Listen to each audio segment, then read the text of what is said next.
Priests to be banned from calling God He or the Lord in bid to be gender neutral. The Church of Sweden, which is headed by a woman, now I don't know if that's a real woman or not, made the decision during an 8-day meeting, but not everyone is happy with the new rules. Okay.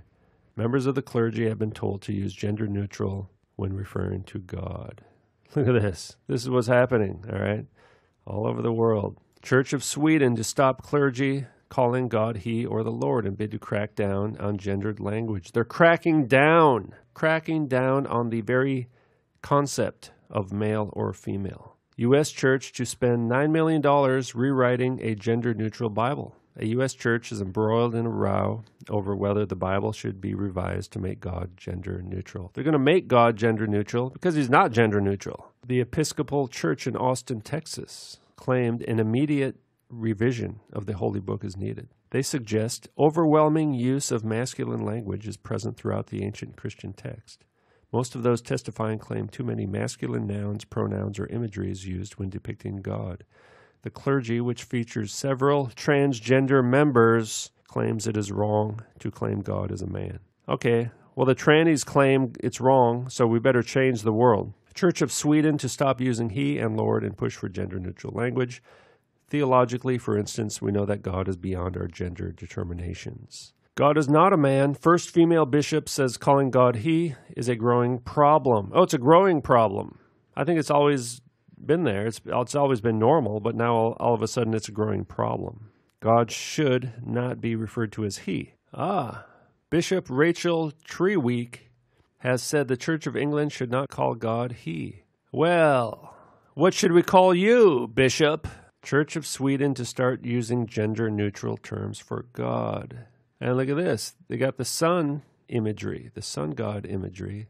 All right. So they're using Christian names in these churches, but they're just masking their underlying gods and goddesses. And it's all about the androgynous God. They've turned Mother Mary into a goddess. We got Osiris, Isis, and Horus is the androgyne baby. The Episcopal Church considers a gender-neutral God our work toward equity. The entire Episcopal Church is now actively considering replacing all masculine pronouns referring to God, such as Father and Him, with gender-neutral terms. The Episcopal News Service said that church leaders felt the masculine pronouns created a barrier to evangelizing young people, to brainwashing young people. That's what you mean. Throughout Scripture, God continually refers to Himself as Father and presents Himself to humanity as masculine. Christ, who is also both man and God, called God the Father and ascended into heaven in a male body. That is true. For Catholics, the feminine aspects of the Church have always been represented in the Virgin Mary, whom they believe was crowned Queen of Heaven, and by the Church itself. Yeah, Queen of Heaven. They turn Virgin Mary into a goddess. They pray to the goddess. They worship the goddess. That's not biblical, all right? Is God gender neutral? Episcopal Church debates altering language in Book of Common Prayer to make it clear God is not male. They're going to make it clear. How is Sweden making the church gender neutral? Changing the words, the pronouns?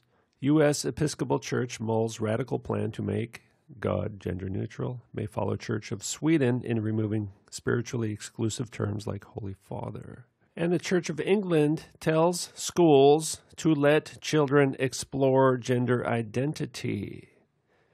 Pupils need to be able to play with the many cloaks of identity to explore the possibility of who they might be. All right, well, we're straight out of the Kabbalah, straight out of the Talmud, straight out of Freemasonry, ancient Babylonian mysticism. So here, this is from Teen Vogue. Teen Vogue magazine, all right? This is aimed at teenagers. Who reads Teen Vogue? Teenagers. Those are the only people who read Teen Vogue.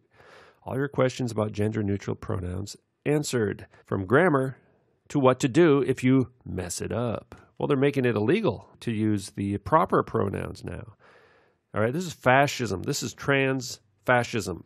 When I tell someone that my preferred pronouns are they, them, their, I never know what to expect.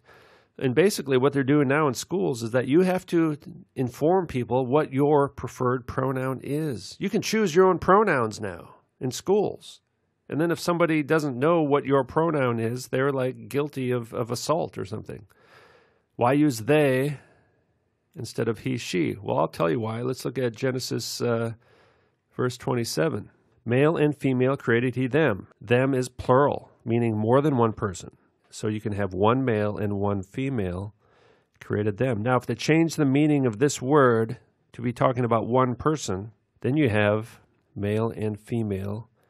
He created that one person. They're saying God created that one person, both male and female. They are changing the definition of this word from more than one person. They're changing it to talk about only one person. And they're changing the image of God when they do that. Because if this person was one person, both male and female, then God was also both male and female. That's what they're doing, all right?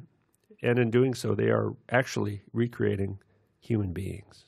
This is their plan, and this is going to result in the Great Tribulation when people refuse to go along with it. Now, right now, most people don't even know this is happening. This is happening. So they're basically rewriting Genesis 1 so that we all end up worshiping this person and all end up looking like this person. A lot of people already look like this person. For example, right? I mean, that's a movie, okay?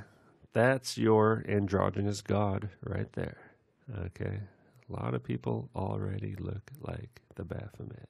The male jaw you got there, male cheekbones, male eye sockets. But you got the red lipstick. Oh, I guess you're a woman, huh?